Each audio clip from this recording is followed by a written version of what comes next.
गजपति में पालन होउछि प्रबाद पुरुष तथा पूर्वतन मुख्यमंत्री विजु पट्टनायक जन्म जयंती शताधिक विजु प्रेमी एक साइकेल शोभायात्रा बाहरी सहर परिक्रमा करते कलेज छकठार विजु पट्टनायक प्रतिमूर्ति में माल्यार्पण कर श्रद्धांजलि जनाइछन्ति। विजु जयंती उपलक्षे मुख्य चिकित्सालय रोगी को फल बंटन कर महाराज कृष्णचंद्र गजपति कुष्ठाश्रम अंतेवासी को सहायता जगाइछन्ति।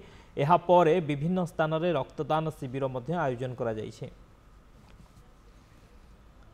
तेज गजपति रे विजु जयंती अवसर में विभिन्न प्रकार कार्यक्रम हस्पिटाल फल बंटन ठार आरंभ कर रक्तदान शिविर आयोजन करा जाइछि। शताधिक विजु प्रेमी एक साइकेल शोभायात्रा बाहरी सहर परिक्रमा करते कलेज छकठार विजु पट्टनायक प्रतिमूर्ति में माल्यार्पण कर श्रद्धांजलि जनाइछन्ति। विजु जयंती उपलक्षे मुख्य चिकित्सालय रोगी को फल बंटन करा सेठारु महाराज कृष्णचंद्र गजपति कुष्ठाश्रम अंतेवासी को सहायता जोगा जाइछि।